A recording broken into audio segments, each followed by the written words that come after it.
Let's go down to Jerome's. So we are very, very familiar with the criticism of J.J. McCarthy. And I understand. It was a leap of faith of the Vikings taking J.J. McCarthy, number 10 overall, highest drafted quarterback team history, as well as turning the team over to him, giving the keys to the Ferrari to someone who's never taken an NFL snap. Fully understand that. But also, hey, teams turn their team over to rookie quarterbacks all the time, and by definition, they've never taken an NFL snap. Now, the national media jabroni haircuts, all the criticism is like, oh, J.J. McCarthy, he hasn't proven anything in the league. He got hurt last year, allegedly. And even in college, even though he was a winner, all he did was win, no matter what, 27-1. Woo, good times, man. He didn't put up insane numbers, right? And that's a sticking point, too, where a lot of people who criticize J.J. McCarthy, they never watched a Michigan game. Like maybe in the national title, maybe the semifinals game against Nick Saban. Like J.J. McCarthy literally retired Nick Saban. It was good times. But they just look at the box score.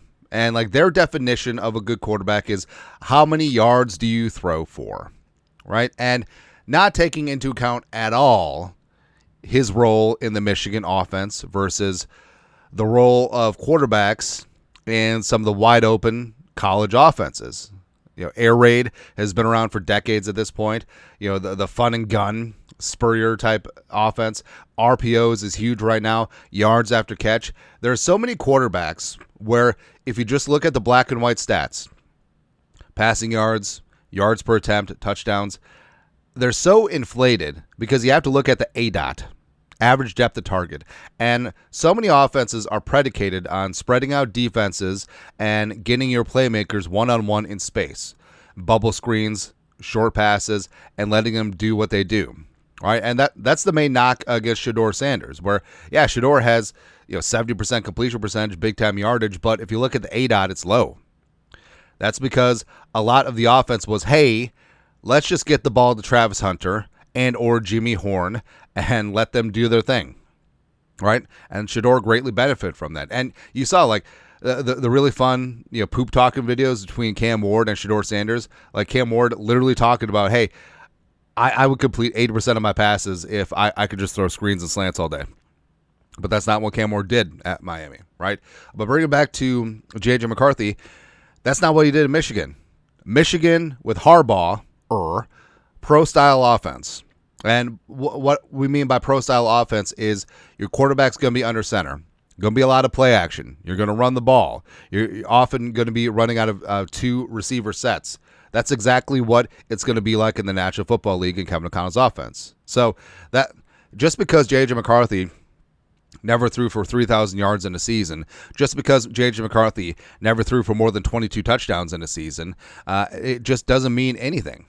All right, because if you look at what he was asked to do, you could tell it's going to translate to the NFL level, specifically in the Kevin O'Connell offense. Because Kevin O'Connell, he likes his quarterback under center, and the footwork needs to be there. Play action needs to be on point, and you need to throw off a play action accurately over the middle of the field. That's exactly what J.J. McCarthy did. Plus, other soft skills just by being under center, right? So now we're in the 7-on-7 summer camp era where everyone is in shotgun and there's not even any cadence, right? That's the underrated part of it too, just the cadence. Blue 42, set hut, as opposed to that's exactly what it is. You watch college football, the quarterback is in shotgun 95% of the time, including on 3rd and 4th and short, including in the red zone, and they're not calling out a cadence. All it is the center seeing the guard looking back and seeing the snap, the clap. That's it. And also, the pro-style play calls, because a lot. The best play in the Mike Leach air raid offense was 6, all verts. And that's what it is. And, they weren't even huddling, calling it in from the sidelines back when that was a thing. They hold up the play card with like the 4 images of it. Oh, we're running 6? All right. As opposed to, you got John Gruden quarterback camp. Scatter to west, right, tight, F left, 372, Y stick, Z spot, on 2. That's a skill set, and J.J. McCarthy has that. Plus the footwork from under center, the 3 and 5 and 7-step drops off of play action, all that stuff. Plus, when J.J. McCarthy was at Michigan, yeah, did they run the ball first and foremost? Yes, that's exactly what they did. But on money downs, third down for what? That's what J.J. McCarthy shined. He's one of the best third down quarterbacks during his time in college football, 2022, 2023. All right. Also, people make the case like, well, he was surrounded by NFL talent from soup to nuts. Okay. Running back one is Blake Corum, who's going to be a solid backup in this league. Donovan Edwards, the star of the national title game, went undrafted. He's with the Jets now. Right? Receiving-wise, Roman Wilson, third-round pick by the Steelers, will be a nice wide receiver 3-4. Cornelius Johnson, legend. Really, the only NFL-caliber weapon that he had was Colston Loveland, number 10 overall to the Bears. Right? And offensive line-wise, so he had a bunch of dudes who were playing in the league, but there's no guaranteed starters or even stars. Right? Ladarius Henderson, Trevor Keegan, Drake Nugent, Zach Zinter could be a little something with the Browns, sure. Carson Barnhart was undrafted with the Chargers, but it's not like this was the 2001 Miami Hurricanes. It's not like this is the 2019 LSU Tigers, right? So we can throw that out the window. Also, all right, so McCarthy's numbers, his junior season, nailed it. 2023 national title, undefeated season, 15-0, blah, blah, blah. 72.3% completion percentage. That is much different than if he was in the dink and dunk RPO, lots of bubble screens type offense. That was in a pro-style offense, which is impressive. 2,991 yards passing, 22 touchdowns, 4 interceptions, so 22-4 touchdown interception ratio, 9 yards per attempt, 9.7 adjusted yards per attempt, as well as a quarterback rate of 167.4, which is good. That's it, man. And, hey, but he didn't throw a touchdown in the national title game. He didn't have to. Right? And that's the thing about J.J. McCarthy. He does whatever the team needs him to do because he wants to win. There's so many ego-driven quarterbacks that would have transferred to Oregon or Tennessee or wherever, and he could have thrown for 5,500 yards and 50 touchdowns. Would that have made him a better quarterback? I don't think it would have. Because I hate to call it gimmicky, but it's gimmicky. And he'd be putting up those papier-mâché numbers, that stun people in the stat box. But if you actually watch the game, there's very little that translates to the NFL level. Whereas J.J. McCarthy basically played an NFL offense for 3 years. That's what he did. And speaking of which, so if you want a direct correlation between volume passing yards in college and NFL success, you need to look no further than the NCAA passing yards, career leaders, and record. All right. So just top 20. All right. Number 1, Case Keenum. Case Keenum is the all-time NCAA passing leader with 19,217 yards. Go Houston. Go Cougars. Air raid at its finest.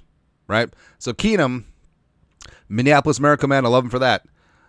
Now, Dylan Gabriel's number 2. So during his time at Oregon, during his time at Oklahoma, 18,722 passing yards. Are you ready to bet that Dylan Gabriel is going to be an NFL star, even though he's a third-round pick? Timmy Chang at 3, Landry Jones, Graham Harrell, Sam Hartman, please. Sam Hartman also was in college football for like 17,000 years. Bo Nix is number 7. And now, Bo has found some success early with the Broncos. That's because stupid-ass Sean Payton has basically adapted the college scheme that he was in to the NFL. We'll see if that lasts. Ty Detmer's at 8. Will Rogers at 9. Kellen Moore at 10. Baker at 11. Hey, we finally got one. Baker is a very solid, serviceable NFL quarterback, but it took to 11. You had to get to 11. Our Luke Falk, Seth Hennigan, Colt Brennan, rest in power. Rakeem Cato from Marshall at 15. Holton, Ehlers, no one even knows who that is. Michael Penix Jr. at 17, finally got him. But also, that sort of volume as well, because he was at Indiana for 3 years and then Washington. So, Mason Rudolph at 18, the immortal Mason Rudolph. Slinging Sean Mannion from Oregon State. Wow. Cool. Actually, it's more impressive that Mannion did that in 4 years. A lot of people on this list were in college for 5-6 years. And then Brett Rippenass at 20. Boise State. Cool. So of that top 20, there's one good NFL starting quarterback in Baker. A couple backups. Penix we'll see. But other than that, nada. Now I did cut it off at 20 because 21 is Phillip Rivers. But that's beside the point. It's one of those weird bricks that they throw at J.J. McCarthy. Well, he didn't have big-time passing numbers, so he must not be good. No. As opposed to everything that Kevin O'Connell is going to be asking him to do in this offense, he's been doing since 2021. All right? So I feel like that should get some more merit. Plus, he's coming in with the freaking Avengers around him. He doesn't have to be that guy. He doesn't have to be Caleb Williams. He doesn't have to be Drake May. He doesn't have to be Jaden Daniels, where the entire offense is on his shoulders. He can really lean into this thing, grow and show in this offense for a couple years, and then guess what? Down the line, he can become more than just a game manager. He can be the player that you win games because of, and he certainly has that ceiling and potential. All right, so I'm pretty fired up about J.J. McCarthy for a myriad of reasons, and I'm glad that he didn't go to some wide open transfer out, NIL, some wide open colleges just to put up garbage numbers. Nah. Anyways, that's it. Raw Real Rant. You guys are the best. You know what to do. Skol, production value.